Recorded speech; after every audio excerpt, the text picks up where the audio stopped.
course, I'm not happy. Happy New Year, everybody, and welcome to the pre-show. I am here with Cece and my lovely wife Priscilla, and we're gonna have a little chat while we wait for everybody to sign in. So comment, say hello, let us know that you're here. And tonight's topics is Egypt, mysticism, and the occult. So hello, Cece. Hello, the demon guy, and hello, Priscilla. How are you guys doing? I'm doing good. I'm excited.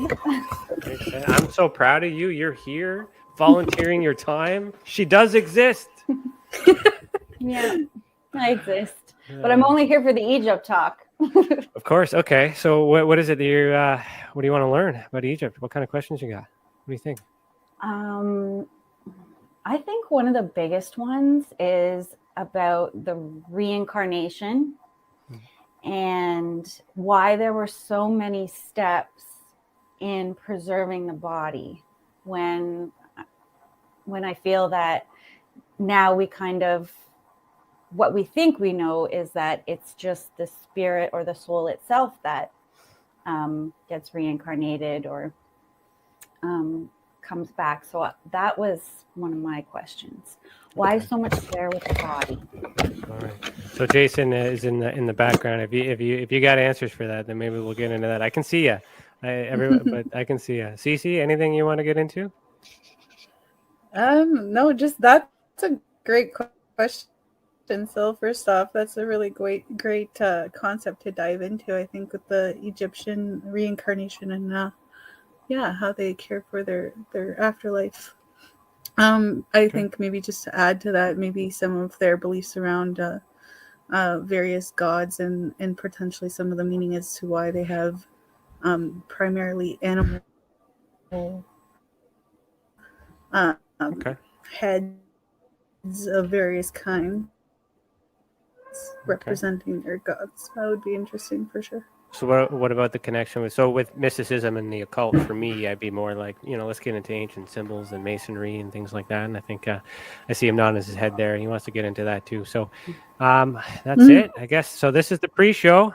Thank you everybody for popping in for a little bit. For those of you, this is season 4, episode number 1. So here's the intro. Sit back, relax, and we'll see you in a few minutes.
Good evening, everybody. Tonight we will go deep into the realm of the unknown and question everything as we search for the truth. We will explore the possibility of countless phenomena within the ultra-spectrum, and together we will learn that it is all connected. This podcast is brought to you by the Experiencers Support Association, and it is a live stream broadcast. If you have a question, send me a super chat or become a YouTube member. This podcast is brought to you by the Experiencers Support Association. Take a seat, relax, get ready, and welcome to Beyond the Tinfoil Hat.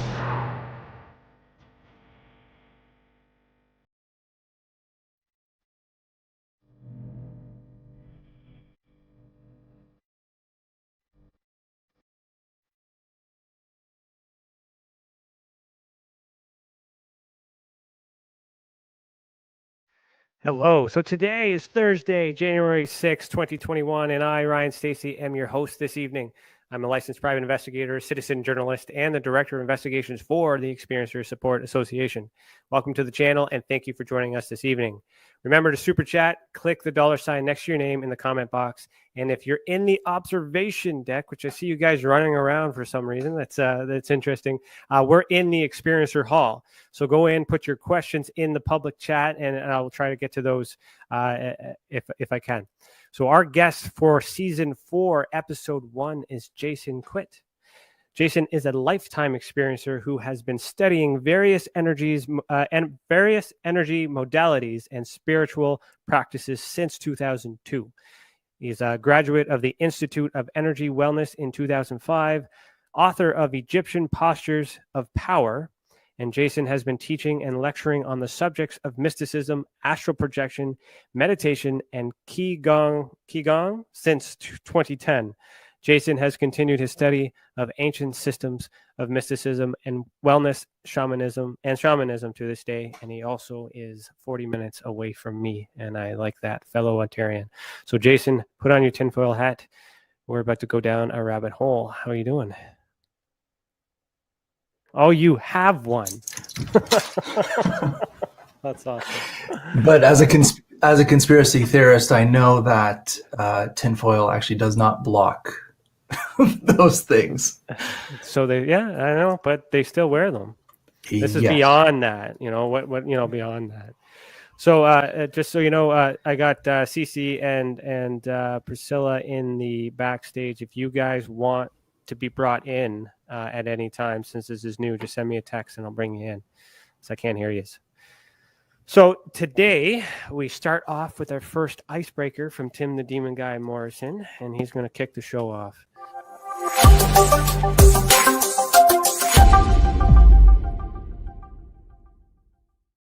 So you can find Tim the Demon Guy Morrison at the Demon Guy on Facebook and Twitter. So the way this works, Jason, is I'm opening this for the first time. I don't know what it says.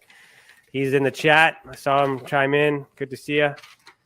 And his question is, if you died and had to choose one place to haunt for the rest of eternity, where would you choose to haunt? Yeah, so if you died and you had to haunt a place for all of eternity, where would it be?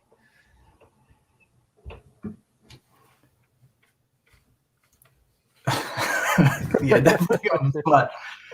I would say someplace meaningful where people would appreciate it.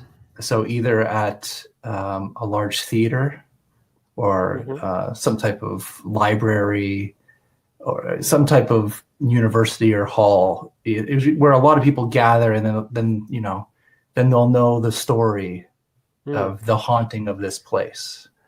You know what? I like your thought process, because as an investigator, if that's the common places that people think the ghosts are, then let's go give them the proof there, because that's where they're going to be with all those tools. So I would agree with you on that. All right. So hello to.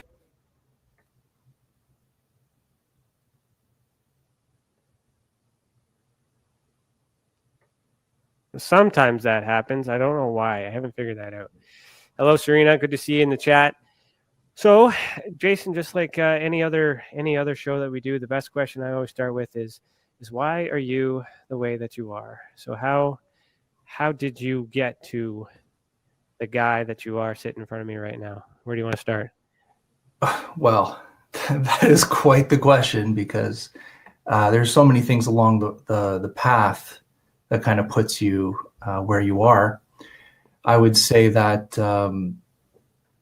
I could start in my early 20s, where I started to have experiences. And I know that you speak with experiencers quite often. In fact, your show is based upon that.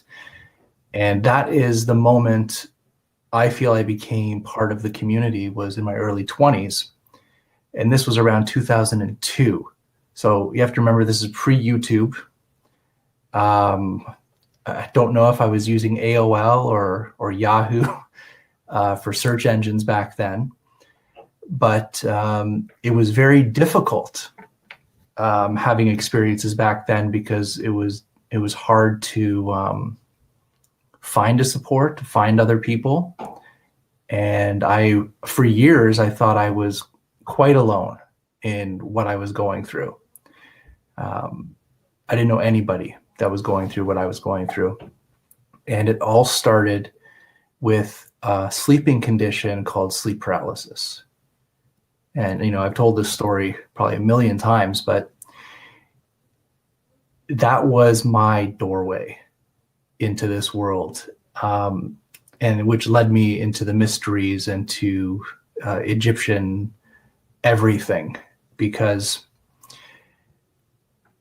when these things occurred to me, you wake up in the middle of the night and your body is completely paralyzed. You're basically screaming in your body, you're screaming in your mind to wake up, which is extremely terrifying when this starts to happen to you. This was occurring quite often in my life, and I started to get used to it. So it became common to me.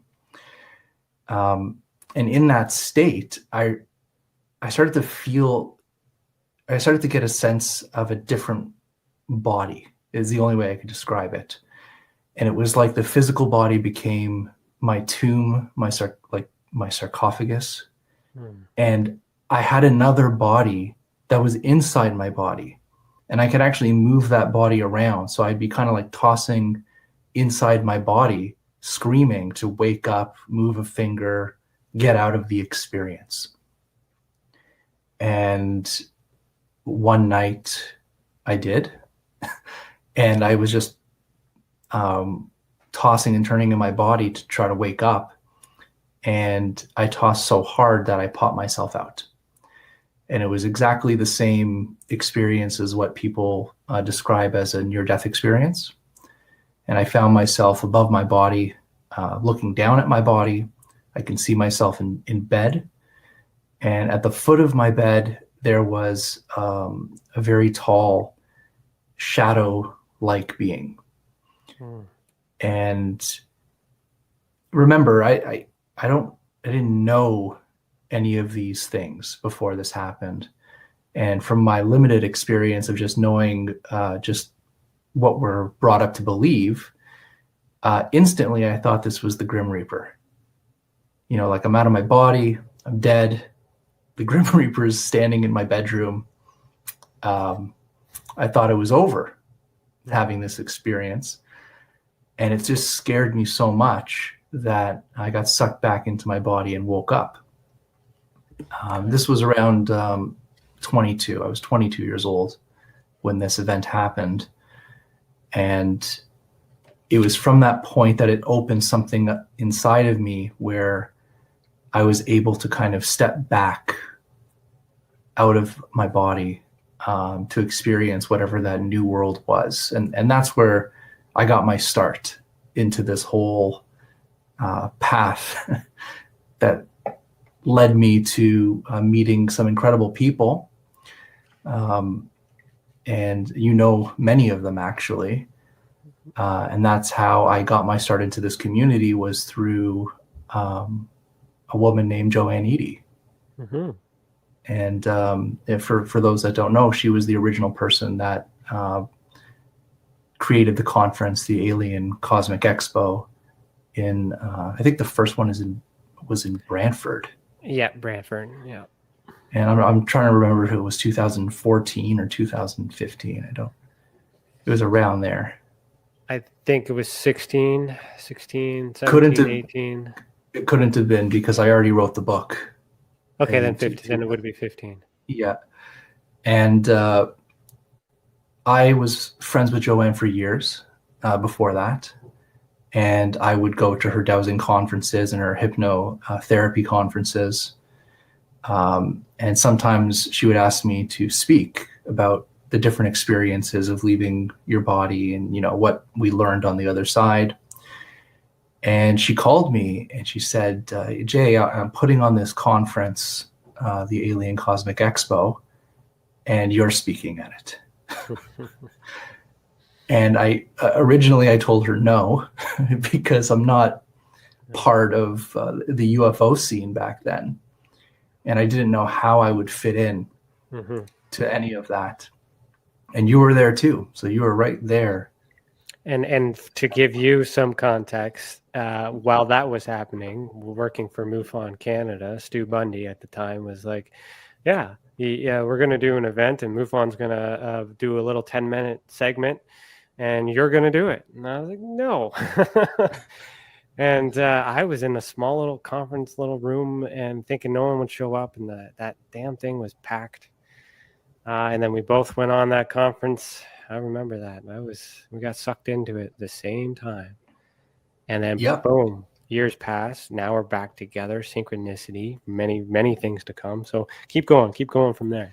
What happened next? So, it's like we're now on a schedule with Paul Hellyer, like who else was there? Stanton Friedman, Travis Walton, Stu Bundy Richard Dolan was there. Steve Bassett was there. Pope.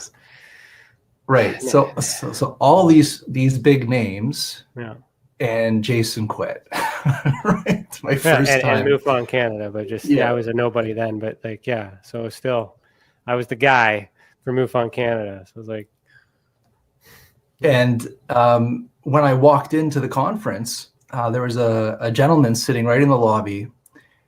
And he had this big poster of an insectoid being. And I don't know if you remember that. And it was Bob Mitchell. I don't know if you remember Bob Mitchell. No, I do remember Bob. Bob was with MUFON for a while too. Yeah. And so I walk in and I'm looking at this giant poster of this manted creature. And it was a beautiful picture. Like, it was very well illustrated. And I said to Bob, I go, wow, this is a great picture. It's pretty much identical to what I've seen when I leave my body. Mm-hmm. And I guess that caught his attention because he showed up in my lecture where I talked about out-of-body experiences, astral travel, and past lives. So the whole thing was, when you leave your body, you exit space-time, and suddenly you can jump back and forth between different life streams, gain information, or heal, these different lives. So Bob was in that presentation, and after that presentation was done, he was so fascinated with what I had said or presented that he immediately asked me, would I be willing to sit with him and be interviewed by him? I said, yeah, sure, we'll do that. And I sat down, interviewed with him, and he got back to me and he said, Jay, your story there's too much to it to just kind of get an interview. Would you like to write a book with me? Mm-hmm. And this was, and Bob Mitchell, he was kind of famous in Toronto. He was the crime writer for the Toronto Star for 30, 40 years. I mean, he was well known in that circuit. And so, of course, I said yes to him. And we actually became very good friends. We wrote the book, Forbidden Knowledge, Revelations of a Multidimensional Time Traveler, which still makes me laugh at that title because that was Bob's input. Yeah. That's a good title. Yeah. Well, it kind of lumped me in with the whole time travel aspect of the UFO scene, which is kind of a strange area to be tied to.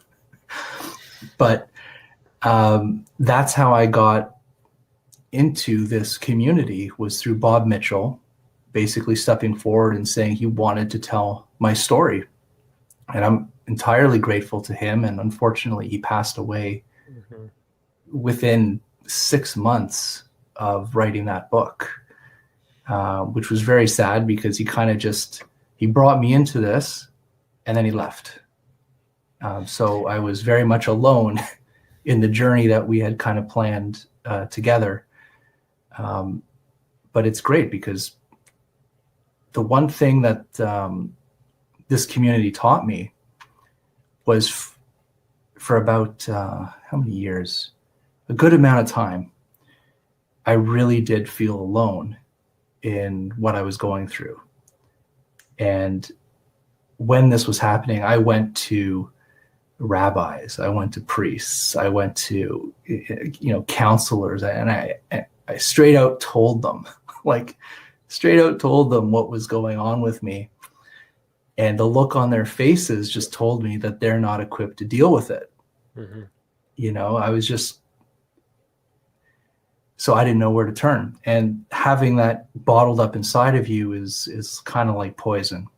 Mm-hmm. So to get it out into a book and then to go on radio shows and start talking about these experiences, I found out immediately that what I was describing was experienced by thousands of people, and nothing that I was saying was unique. Mm-hmm. And that's where you kind of get this whole experiencer support connection, where which I think is very helpful, because who else is going to touch this? Mm-hmm. I knew that if I were to talk about out-of-body experiences, jumping into different timelines, out of body, meeting different beings, or having experiences, people would talk about abduction or alien experiences. I knew the labels that are associated with that, and how society looks upon people that speak in those terms and language. And for me, I knew it was a human experience, something that happens to me and others, but we're still behind in our society that basically demonizes anything that is not really known or outside of perceived truth. You are not alone. I will tell you that for sure. And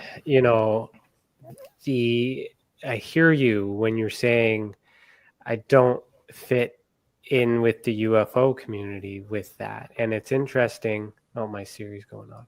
It's interesting to hear you say that, because at the time that I was there, I was just UFO, only UFO. I was one of those guys. So I could have looked at you then at that time in that sense, where I was trying to understand how that fit, because I also believed in that, because I'm a paranormal guy who got sucked into UFO.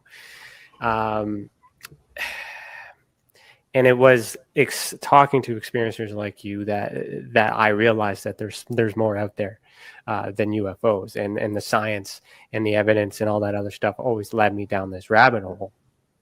And I appreciate that. And that's the whole reason why I created this Experiencer Support Association on that, as examples of that. And to hear that you didn't have support then, do you have support now? And if not, welcome to Tessa. We're here for you. Well, at first, you really have no footing. You have no foundation, because you don't understand what's happening to you. And it's almost been 20 years since things have been going in this direction. And over the past, I'll say it took 15 years to feel somewhat grounded in this. And now I feel comfortable. I know how to navigate those other worlds. I know how to navigate certain situations that arises in these experiences. Mm-hmm. And I feel very comfortable now. So for me, it's just normal everyday life. Mm-hmm. Whereas before it was, you're hiding. Mm-hmm. And there is psychological damage to hiding and not telling your truth. Mm-hmm.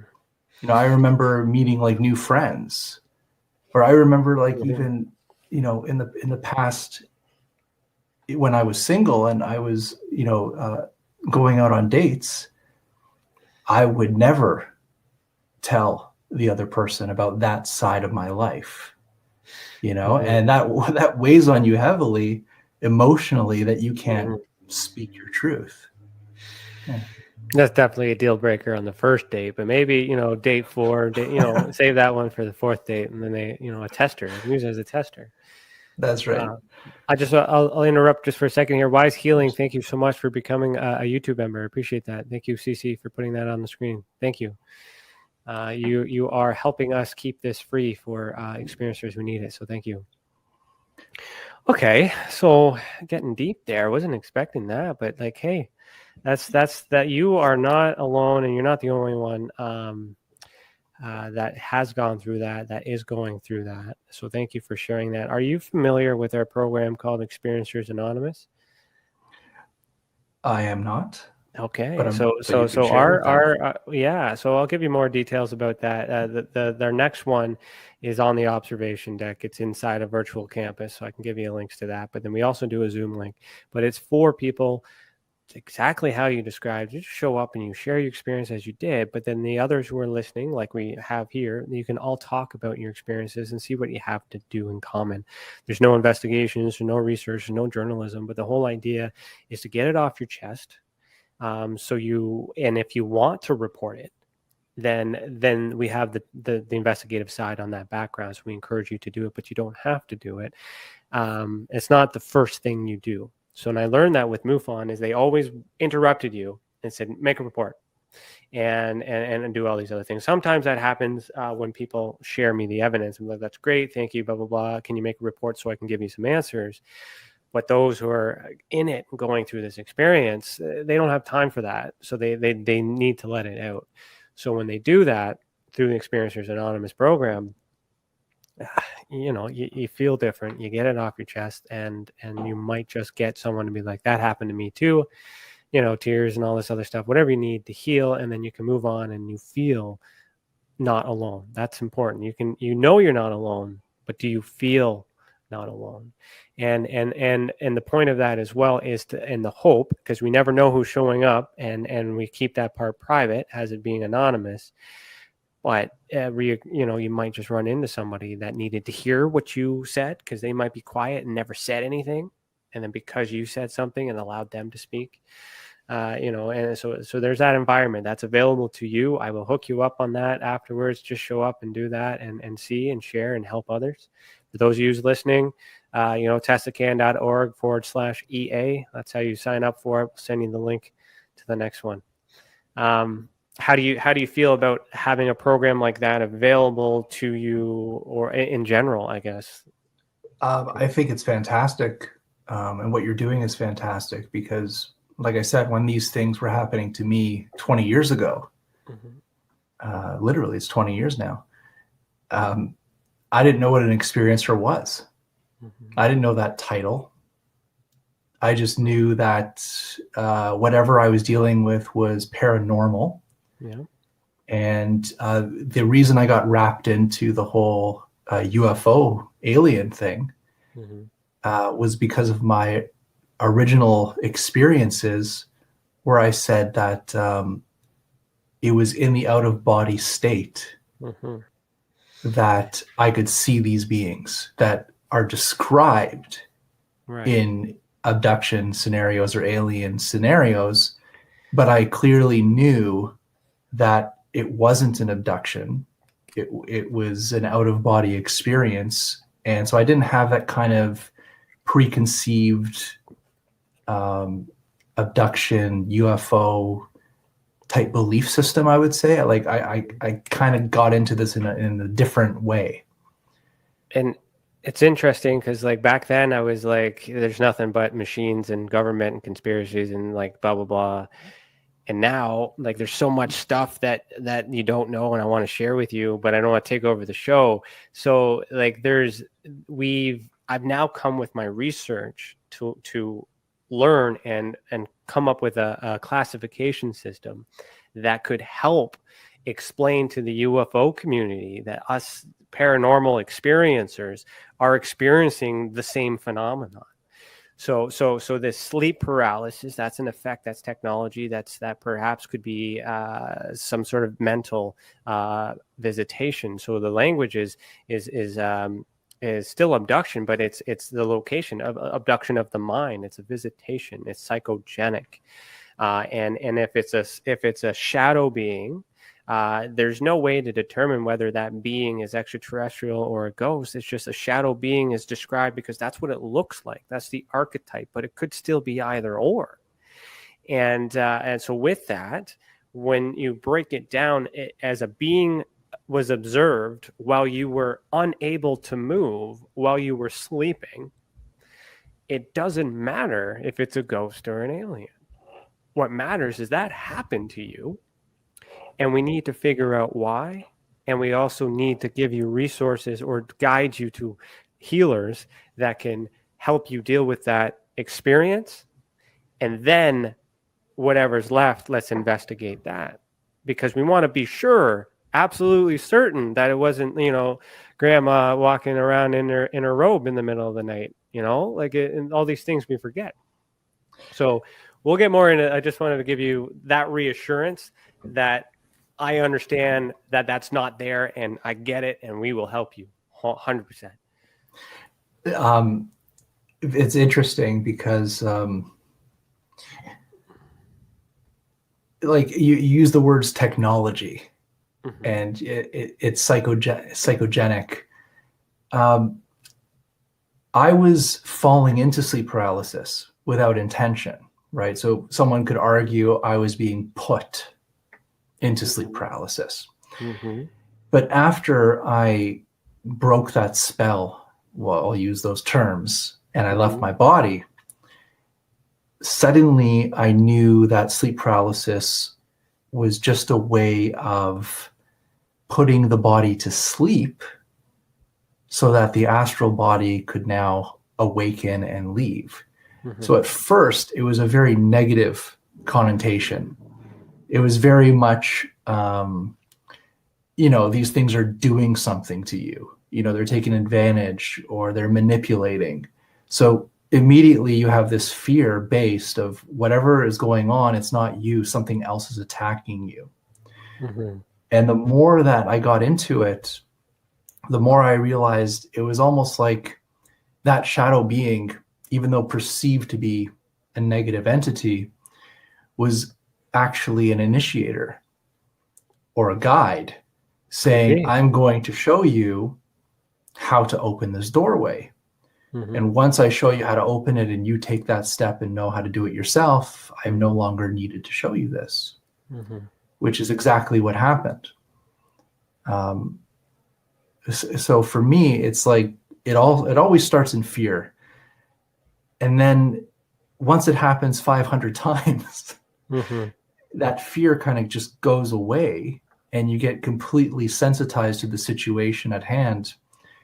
And then suddenly you take control of it and navigate it yourself. So I found myself through meditative practices, putting myself into sleep paralysis because I knew what it felt like. Mm-hmm. And then once you can confirm that you've done it. Yeah. Yeah. And then just follow that path, which is how it goes. Mm-hmm. But that took years to figure out. So for years, I'm talking about all these negative things like, oh my God, this is happening to me, is terrible. But you figured it out, and you were alone, but you figured it out. Yeah. And now you can teach, you can show others, which I think you're doing with your book, right?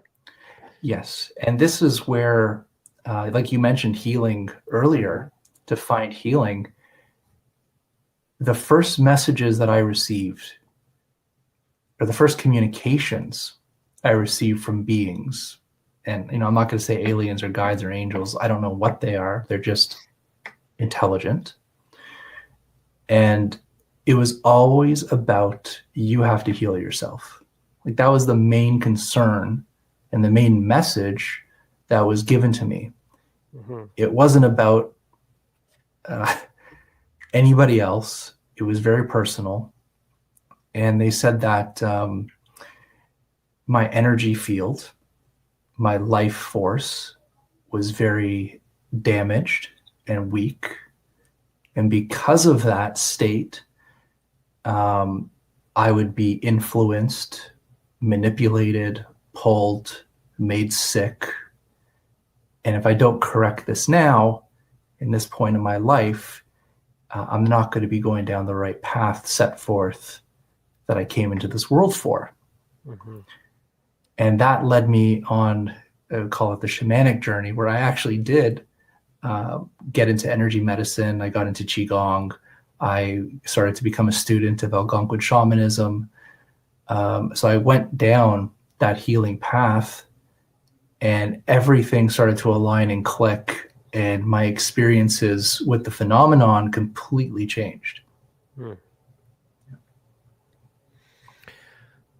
We got a question here from our new member, Wise Healing. Thank you, CC, for putting that up there. Sorry it took so long to get to that. I just wanted him to finish his thought. So he said, I'll read this for our podcast listeners later on. It's hi Jason Robert Wigand. Is that your full name? A proper no. Okay, no. She's talking about something else. A former Navy SEAL has mentioned you on Carrie Cassidy's show regarding your Mars experiences. Guess he met you in Toronto. Can you say something about Mars? And then there's a little bit more there. It says, and also if thank you, CC. Also, if you and Bob may be related, i.e., both from a similar previous existence. I don't have any Mars experiences. Might be confusing me with Randy Kramer, because I know he was in Toronto as well at the same time. Yeah, that's what I was thinking too. So yeah, Randy was on our closer of season 3, and that was good and bad, but that was an interesting show. Yeah, no comment. Yeah, yeah. So okay, well, all right. Well, thank you for that question. But with Bob Mitchell, definitely we had a instant kinship, like we were soul brothers. Okay. And yeah, like I was literally with him, through the thick and thin of the last 6 months that he had to go through. So we were very connected. She continues with Bob Wingen also said your Egyptian rods helped him when demons took him out after he challenged them. So what are these Egyptian rods? Let's talk about that. Interesting. Well, the Egyptian rods are many things. They're not one thing. They're a combination of either copper and zinc alloys in a cylinder form that would have materials like quartz and carbon or any other mineral in them. And these are found in Egypt. You see them on the Egyptian statues of them holding postures with the rods. I actually got a pair right here. So these would be rods that you would see statues holding. Okay. And basically, it's based on polarities. So you have the push and the pull, the negative and positive polarities. One is electroconductive, one is piezoelectric. So it aids in the movement of electrons or electromagnetic fields through the body. So when you would hold them, it's like kind of like an effect like a battery. So you're reconnecting yourself to the natural flow or natural source of energy in the environment. We can call that life force energy or positive chi. And absolutely, if you would consider or calling a demon or something that wants to take energy from you or manipulate you, they do so because you have an opening. You have an energy that you carry that they desire, an affiliation to whatever that is, be it fear, anger, pain, trauma, whatever that thing you're holding on to. And when you're connecting to source, when you're connecting to the true essence of who you are, you can do that using the rods or any type of material that's natural. Everything has a life force inherent to it. You could deny access, I would say, to certain things trying to connect with you. Okay, awesome. Okay, well then let's keep that. Let's kind of keep that going. I remember in the pre-show, Priscilla was asking about what was it, recreation and was it Reincarnation. reincarnation, preserving the body. You want to talk about that? Any? Sure. The whole concept. Well, you're into the mysteries, right? You're into initiations, so you've probably heard of the initiations or the mysteries of Isis, of resurrection, and Osiris, being dead and then being resurrected by Isis. Basically, with mummification, it was believed that if the body remained intact, and I mean, as long as the spirit could recognize the body as the living image of the life that you lived, therefore the spirit could then walk the earth. All right, so as long as your living image is intact and recognizable to the spirit can walk the earth eternally. And that was the main idea and concept for the mummification ritual. It also had to do with the afterlife, because it wasn't just the body. The body was made, the body was a multi-dimensional body. So there's many of you that argue how many bodies, but I'll say there's 7 bodies that make up who you are. And in Egypt, they even had different sarcophagus to put you in. So, like a Russian doll, it's just a hollow body within a hollow body and so forth. It's the same thing with sarcophagus. There's like 7 different layers in the sarcophagus, and each one was to represent a different body of yours. And in each sarcophagus gave the instructions of what to expect in the afterlife, the judgment, what gateways you have to cross, what demons you may have to come in contact with. But each sarcophagus was an instruction to each body. So you're not just one thing. You're not just a physical body. You are multiple forces combined to create the human experience. And when the physical body dies, it either decays, goes back to the earth, or it's preserved for ritualistic, I call it magical things with the spirit that gave power to what they would say the Ka body is, because they could feed the energy body after you died through different vessels that were connected to you. And that's the way to really keep your spirit alive. Okay, Thank you. The other question we were pondering too is perhaps the reason behind the animal heads. How did they? Any feedback on that? Oh yeah, of course. There's okay, so when you go back into early religions, the first religions are connected to animals and the stars. All right, so the first religions, I'd say, like astrotheology, and their personifications usually through animals. And in Egypt, for example, it was a desert environment. So the animals that you would see represented in the Egyptian pantheon would be the animals that existed in that environment.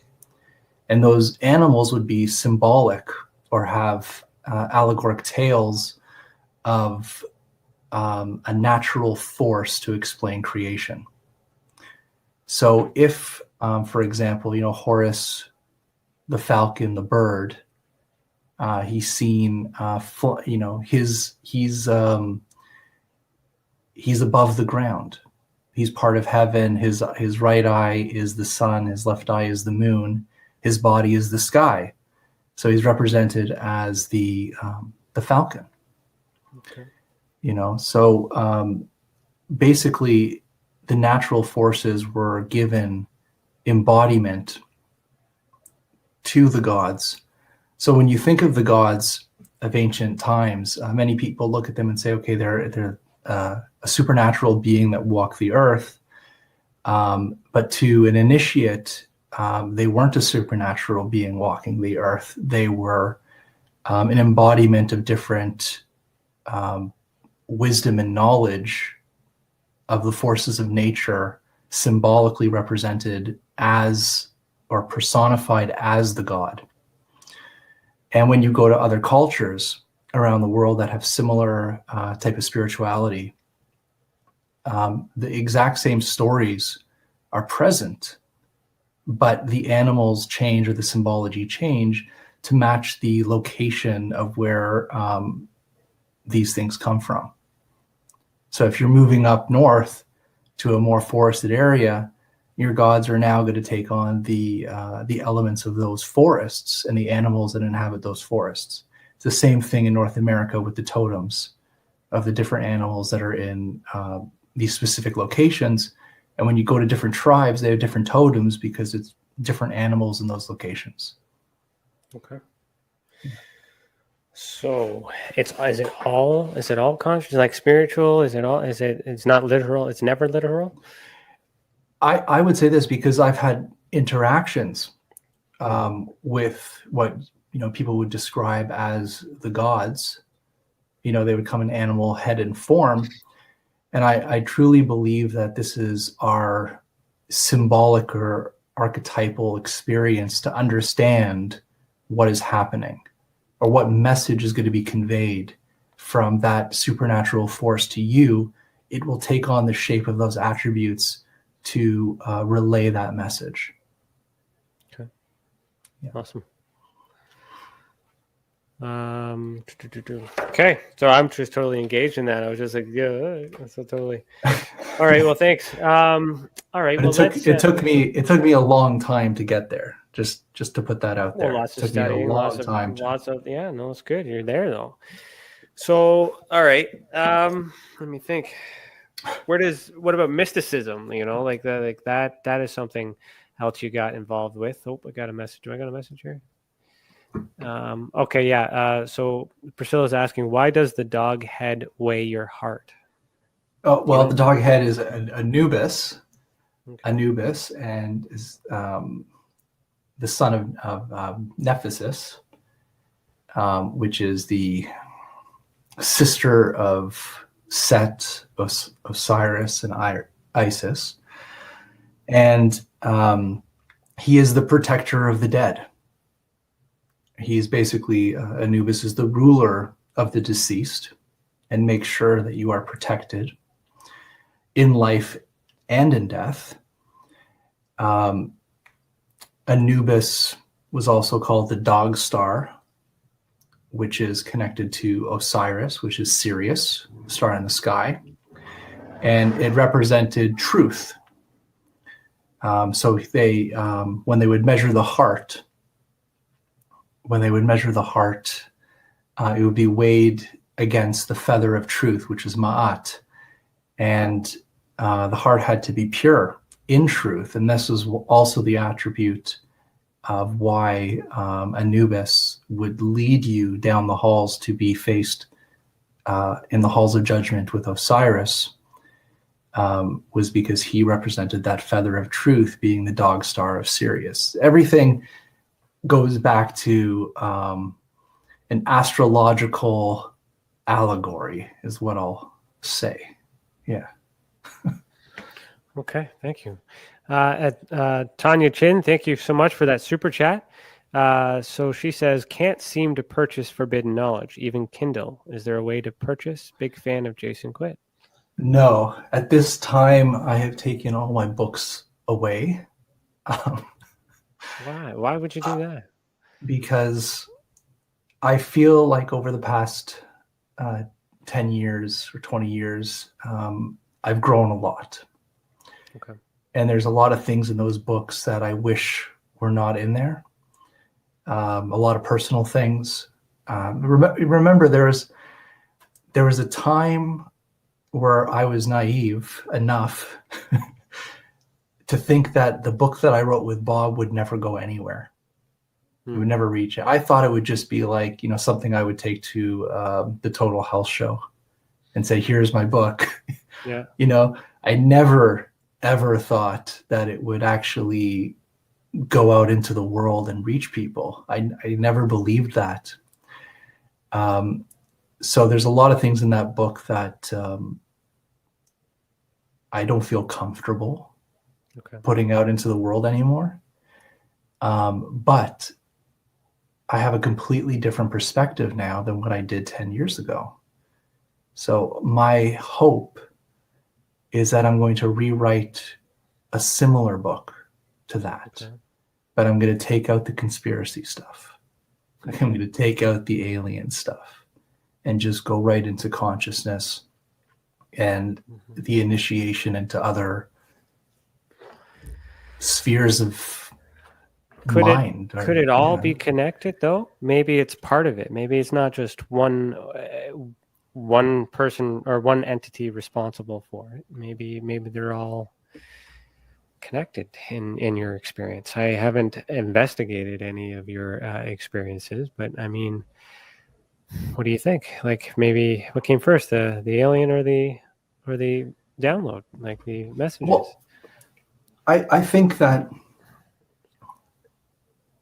I think that we start to believe what's common. We believe what makes us feel safe. And for example, if I go out in a field with some people and we see a UFO in the sky, and I say, oh my God, this is my first experience. I've never seen a UFO before. And then you have somebody next to you who's seen hundreds of them.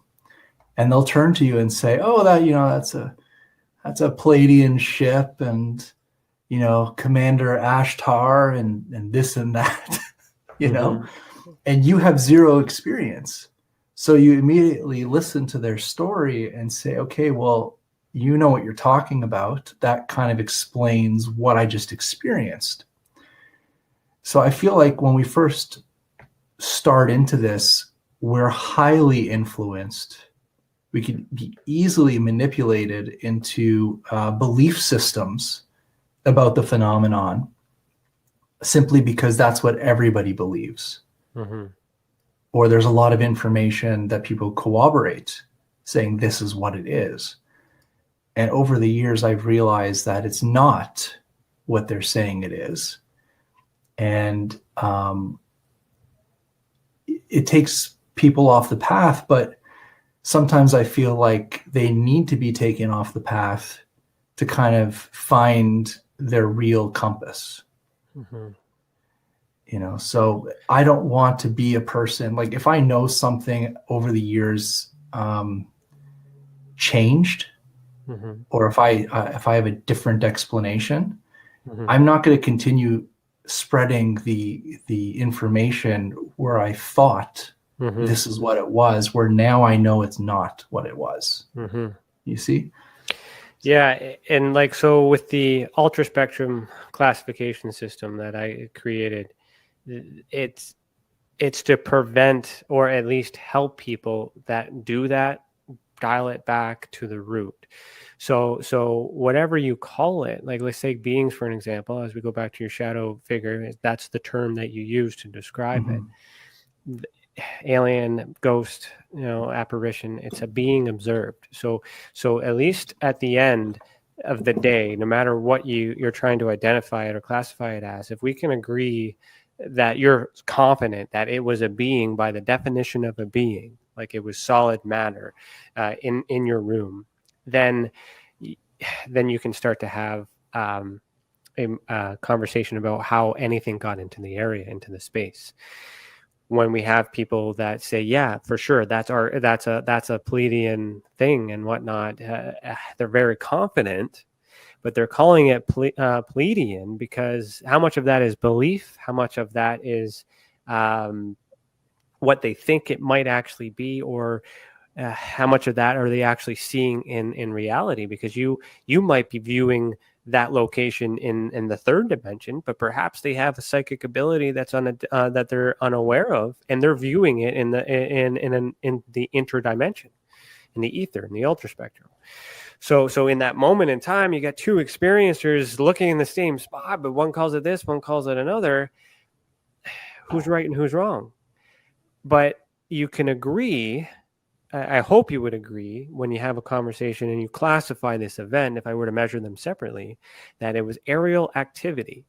And it was something that happened in the sky, and one subject was able to see it perhaps psychogenically in their mind, while the other subject was not able to see anything at all, but not ruling out the possibility that it was there at all. And then what we do is then we start to say, well, you know what? Oddly enough, they both have blue eyes. They both have A-type blood. They both, so there's something dim, with all those who see them in such a way. So if you're going to rewrite your book, I would still include the index events, perhaps maybe have a conversation or look at the ultraspectrum or try to bring it down to the root and just stop using the labels, Exactly. and stick to the facts. Something was in my room, something I was unable to move. And then we can interpret, what that was. It could be technology. It could be. All the experiences that I personally write about in the Forbidden Knowledge book, none of that has changed in my mind. Mm-hmm. None of it. So when I rewrite it, those stories will not change at all. Not one word. Good. The only thing that changes is the perspective of it. Like growing up with those experiences. Mm-hmm. And remember Bob Mitchell, he was the alien guy. So in my book, I would say half of the book is my experiences and half of the book is talking about like alien races and conspiracies in the government, some pretty dark stuff, right? Still true today, though. Still possible. Hasn't been solved yet. That is true. That is true. But it's not me. I can only speak to what has happened to me. Mm-hmm. And what have I experienced and what I know. I could speculate of these different events, or I could speculate about different conspiracies, but that's just speculation. It's not something that has actually happened to somebody that they can now talk about and relate to other people. Yeah, no, I'm with you on that. Okay, so we're going to pause right here, but we'll continue after a message from our sponsors. Also, if you're listening to this audio-only version, head over to youtube.com/the Experiencer Support Association, or go into the Experiencer Hall in the observation deck so you can see the video that is going with this audio. Unless you're watching this on the replay, it won't be in the observation deck. So remember, you are listening to Beyond the Tinfoil Hat, a podcast by the Experiencer Support Association, and we will be right back. It's your business. It's your property. Your assets are worth protecting. Blacklight Investigative and Surveillance Services specializes in patrolling and inspecting residential or commercial property against fire, theft, vandalism, terrorism, and illegal activity. People and buildings are monitored to prevent crime. Keep your property, your people, and your assets safe from threat. Our elite staff are dual licensed private investigators